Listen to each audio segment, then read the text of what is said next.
welcome to day 100 of our BU 365-day challenge. Do one thing every day that improves us. Sharon Horne-Ellstrom here with a little cross that my sister gave me for Christmas to carry around. I guess she thinks I need more guidance from the powers that be. She gave me a couple of crosses and an angel keychain, which since I don't drive, I find it really interesting. It says, never drive faster than your angel can fly. Although I do believe in this one. I gave one to each of my kids when they got their driver's licenses because I wanted them to remember to go and drive safely and smartly.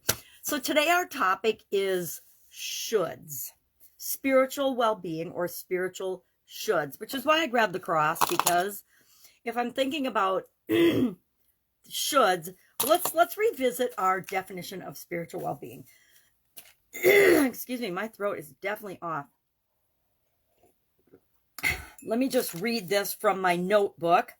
It says, good spiritual well-being relates to our sense of life meaning and purpose. It can include our connection to culture, spirituality, and or I love this, religiosity. I didn't even know there was such a word, religiosity. It includes beliefs, values, mental models, and ethics that we hold. So I got to thinking about shoulds. Now, I've had a lot of experience with the word should. I spent a lot of my life doing what was expected of me by other people, doing what I thought I should do to be a model of what other people expected of me. Sometimes that worked out fine. Other times, I was doing just the opposite of what was right or good for me personally. You should work like crazy so that you can earn money to take care of your family, even if it means that you're not spending time with your family, which is why you're working to make money in the first place.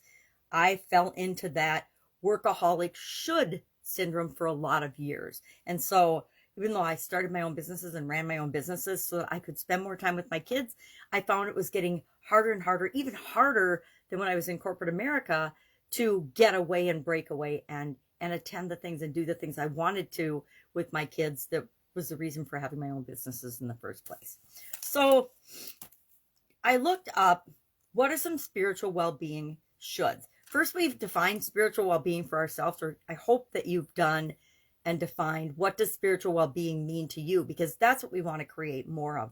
It's going to be slightly different for each and every one of us, right? Some people are really religious. I know that before my sudden cardiac arrest, when I was a practicing Catholic, my shoulds were very different than what they are now. I should go to church every Sunday. I should go to confession once a week or every Saturday. I should do all these different things. I should tithe to my church and give 10% of everything that I earn to my church, etc. There's all kinds of shoulds. And then, everything, the 10 Commandments, the Bible, everything. And depending on your religion, depending on the practices, there's a whole lot of shoulds and shouldn't associated with different cultures and different practices. So our shoulds can change over time. Our shoulds need to, I was going to say our shoulds should change over time, but our shoulds need to change over time as we grow and develop and become more of what we want to become. The things that are important to us, our priorities, will change. They absolutely possibly will change. And if they don't change, then we won't change. So I looked up a list of spiritual well-being shoulds, and here's what came up. Those with good spiritual health, which is what we all want, right, as part of this challenge, as we're focusing on spirituality and spirit, our spirit and soul for the month of April. Those with good spiritual health typically display hope, a positive outlook, forgiveness, and acceptance, meaning they're not judgmental of themselves and other people, meaning and purpose, a sense of self-worth, clear values, and feelings of peace. So I guess we could ask ourselves today, how do I rate myself? How do I think I'm doing in each of those areas? Do I typically display hope? Now I have a whole different take on the word hope, but that's because I've had lots of challenges that hope to me was a really weak way of approaching those challenges. But that's just me. To millions of people, I'm sure that hope is like faith or whatever word works for you. It's what drives you to continue to improve and create what it is that you want in your life. But to me, hope and try fall into the same category of definition. That is because I decide what everything means for myself, just like you do. Do you have a positive outlook? How positive is my outlook most of the time? Am I able to forgive and accept people that are different than me, or situations that are different than what I would expect or want them to be. I'll admit those are areas I've had to do massive personal development and personal growth in, because I didn't always forgive. I used to not forgive because I didn't realize that forgiveness is a gift that I give myself in order to, and I think we'll talk about forgiveness probably one whole day, this challenge, this as part of this month, because I think it's such an important topic. Also acceptance. Maybe we'll talk about acceptance and diversity and a day too. I'm not sure what's on the calendar. Meaning and purpose. Do you have a meaning and a purpose for living, for your life, that is bigger than just you, just taking care of your own physical, mental, emotional, and spiritual needs? Do you have something outside of you that you're motivated by or that drives you? Now, I'm big on intrinsic, internal motivation, but I also know that there's something in many of us that makes us want to make the world a better place. Do you have something like that? Do you have a meaning and a purpose?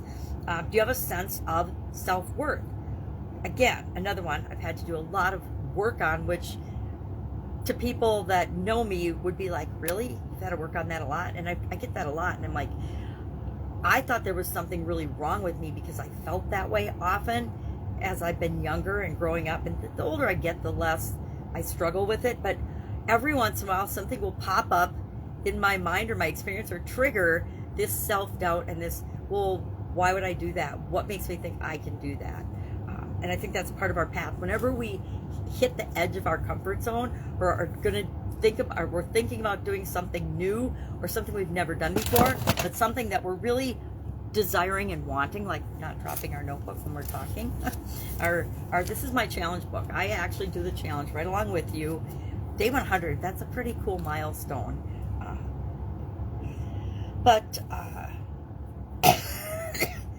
It pops up for all of us, right? And I used to think there was something wrong with me. I used to think that I was so different than everybody else, but then I realized in a lot of ways I'm like everybody else. And so there's two sides to that coin, any way you look at it.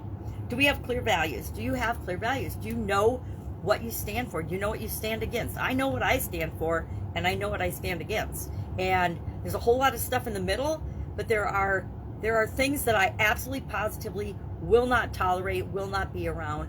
And there's other things that I absolutely adore and love and that feed my soul. And those are the things I want to spend my time around. Those are the people, the places, the things, the events, the experiences, the activities that increase the feelings that I want to feel in my life. And so I want to be around them more. And then feelings of peace. Now, I'll admit, up until I was about 50, I had zero feelings of peace and tranquility. My life was utter madness and chaos, and it took a sudden cardiac arrest to shut me down and reboot, just like you'd reboot your computer when it's having glitches and problems. I had to have that event happen in order for me to say, hold the phone, stop, this is not working at all for me, I got to do something different. And I was lucky enough to have the opportunity to survive that event, because it didn't look like I was going to, and most people don't. Statistically, the vast majority of people do not survive an event like that. So that was my opportunity, and at first it didn't necessarily feel like an opportunity, but it was my opportunity to really stop and re-examine what I was doing and thinking and feeling and how I was behaving and acting, and decide how I wanted to rebuild my life based on what I'd been doing in the past. It was working in some areas and aspects of my life. I had great success in certain areas of my life, but I had devastating failure in other areas and aspects of my life, right? My marriage was in shambles. My health was obviously in shambles.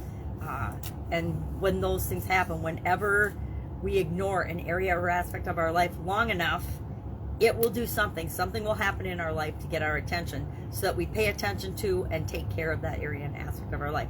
I needed to deal with my relationship, and I'd been putting it off for a decade or so. I needed to deal with my health, and I'd been ignoring that and focusing on other areas of my life for a couple of decades probably. So it was time to stop and reset. So today our action item is to simply share in the comments below. Think about today, what are your shoulds? What do you think spiritually, with respect to your spiritual health and well-being, what are some things that you should do? Now, I'd say sit down for a few minutes and write down a couple of your shoulds. And when you look at that list, say, well, who told me this? Where did this should come from? And is it appropriate for me today, right now, and going forward in my life? Is it going to continue to add positively to my spiritual health and well-being? Or is it something that I could consider letting go of? I'm not saying you have to let go of it, but is it something that you could say, okay, I understand that when I was young, going to church every Sunday with the family was a should, and it was actually good for me. It helped to give me a solid foundation in how to treat other people, how to treat myself, etc. Is it right for me today? Absolutely not. And you know, who told me that?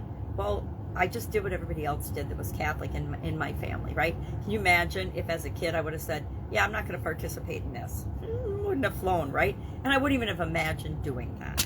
So share in the comments below one should that you have, either one you want to keep or get rid of, totally up to you, but just share one so that we are helping one another as we go through the challenge. That's it. Have an awesome day. Any questions?